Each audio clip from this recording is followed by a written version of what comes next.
imagine for a moment that somewhere in the middle of Texas there was a large foreign military base, say Chinese or Russian. Imagine that thousands of armed foreign troops were constantly patrolling American streets in military vehicles. Imagine they were here under the auspices of keeping us safe, or promoting democracy, or protecting their strategic interests.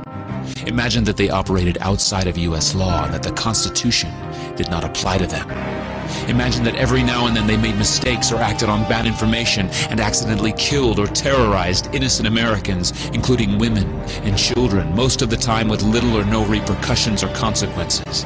Imagine that they set up checkpoints on our soil and routinely searched and ransacked entire neighborhoods of homes. Imagine if Americans were fearful of these foreign troops and overwhelmingly thought America would be better off without their presence. Imagine if some Americans were so angry about them being in Texas that they actually joined together to fight them off in defense of our soil and sovereignty because leadership in government refused or were unable to do so. Imagine that those Americans were labeled terrorists or insurgents for their defensive actions and routinely killed or captured or tortured by the foreign troops on our land. Imagine that the occupiers' attitude was that if they just killed enough Americans, the resistance would stop, but instead, for every American killed, 10 more would take up arms against them, resulting in perpetual bloodshed. Imagine if most of the citizens of the foreign land also wanted these troops to return home. Imagine if they elected a leader who promised to bring them home and put an end to this horror. Imagine if that leader changed his mind once he took office. The reality is that our military presence on foreign soil is as offensive to the people that live there as armed Chinese troops would be if they were stationed in Texas.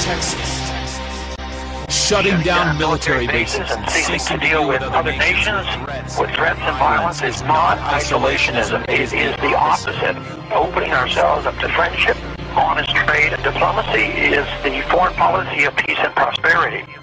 It is the only foreign policy that will not bankrupt us in the short order, as our current actions most definitely will. I share the disappointment of the American people in the foreign policy rhetoric coming from the administration. The sad thing is, our foreign policy will change eventually, as Rome's did, when all budgetary and monetary tricks to fund it are exhausted.